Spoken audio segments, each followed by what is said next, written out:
முழுசாக எடுத்துகிட்டு போயிடுவோன்னு சொன்னாலும் நான் நம்ப மாட்டேன்ப்பா தாய்கான்னு தானே சொல்கிறேன்.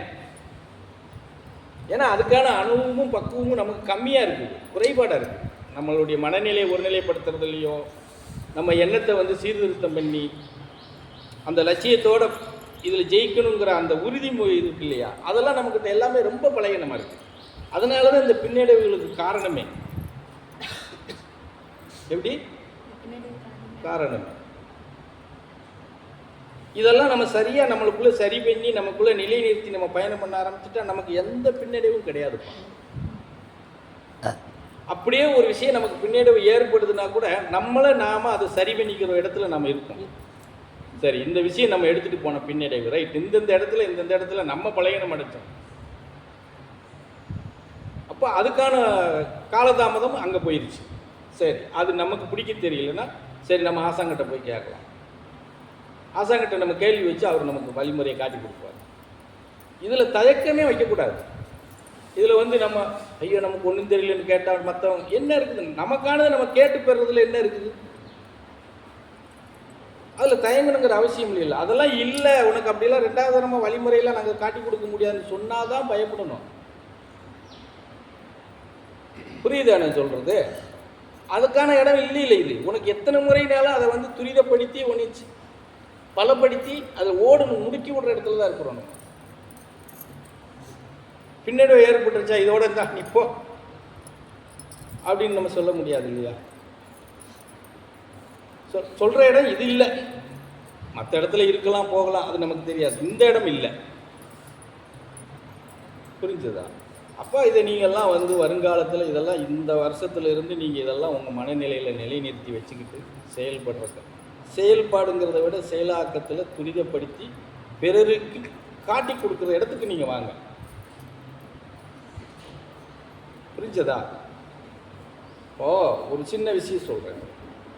இன்னைக்கு இதே நம்ம வழிபாட்டு தளத்தில் இருக்கக்கூடியவங்க தான் இன்னைக்கு வந்து பைவில் நேசிச்சுக்கிட்டு அங்கே போய் சேர்றாங்க. இங்கே கஷ்டப்பட்டிருப்பான், ஓடி இருப்பான், உழைச்சி பண்ணியிருப்பான், எல்லாம் பண்ணியிருப்பான், அதான் பண்ணியிருப்பான். சர்ச்சுக்கு போய் ஒரு 3 வருஷம் கழிச்சு போகிற அவன் வீட்டில் வெளியே வந்த ஞாயிற்றுக்கிழமை சர்ச்சுக்கு போகிறான்னா அவன் ட்ரெஸ்ஸுகள்லாம் பாருங்கள், ஜில் ஜில் ஜில் ஜில்னு போட்டு அதை பார்த்தா அப்படியே ஒரு கோடீஸ்வர பிரபு மாதிரி போவாங்க. சர்ச்சுக்கு போவாங்களா இல்லையா? நாங்கள் அங்கேருந்து மாறி சீசஸ்கிட்ட வந்தோம், கர்த்தர்கிட்ட வந்தோம், கர்த்தர் பாரு எங்களை எப்படி வச்சுருக்காரு அப்படிங்கிறது நம்மளை பார்க்கறதுக்கு அந்த கண்ணு இருக்கும்.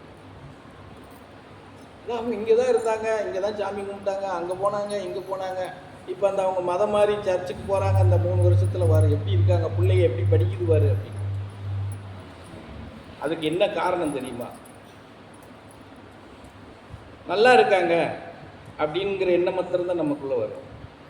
மாறி போனாங்க, நல்லா இருக்காங்க, நாம ஏன் கஷ்டப்படுறோங்கிற எண்ணம் தான் வரும். ஆனால் இங்கே இருக்கும்போது சொன்னதை கேட்டிருக்க மாட்டான். எப்படி நீங்கள் கேட்டது மாதிரி தானே, இதே தானே எல்லாருமே. அவனுக்கு எவனோ ஒருத்த வழிமுறையை காட்டி கொடுக்கானா தெய்வீக வழிபாட்டில், அதை சொன்னதை கேட்டு வழிமுறைகள் நடந்திருக்க மாட்டான்.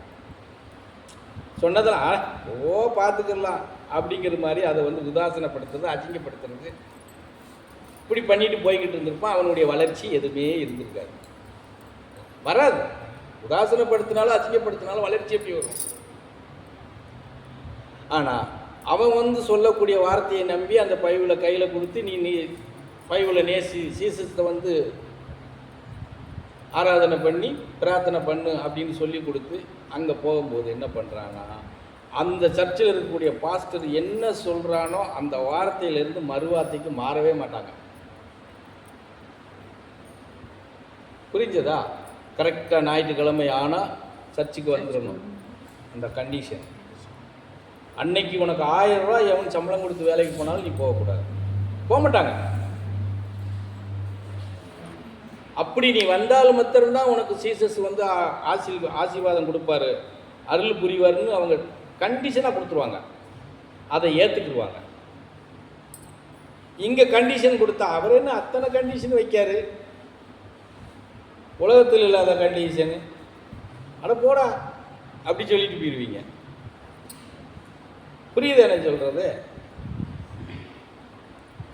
அங்கே அந்த நம்பிக்கையோட அந்த சர்ச்சில் வழி நடத்துகிறவனுடைய வார்த்தையை மறுக்காமல் பயணம் பண்ணுறான் பாரு. அதை அவன் மாத்திரம் பண்ண மாட்டான், பெண்ணு போனாலும் ஆணு போனாலும் குடும்பத்தோடு போவாங்க சர்ச்சுக்கு.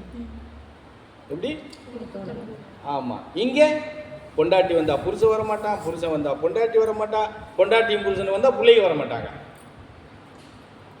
ஆனால் அங்கே காலையில் ஞாயிற்றுக்கிழமையானா எந்திரிச்சு குளித்து ட்ரெஸ் பண்ணி 8:30ன்னா 9 மணிக்குள்ள சர்ச்சுக்குள்ளே போய் உட்காந்துருணுங்கிறது தயாராக இருப்பாங்க எல்லாரும். புரியுதா? அப்போ அந்த மனநிலையும் அந்த துரிதமும் அந்த வேகமும் அங்கே போய் இருக்குது, இங்கே இருக்கிறது இல்லை. அடுத்து இந்த வாரத்தில் நீ 10,000 ரூபா சம்பாரிச்சிருக்கேன்னு வச்சுக்கோ, 1000 ரூபா காணிக்கை கொண்டு போய் அந்த சர்ச்சில் போட்டுறணும்.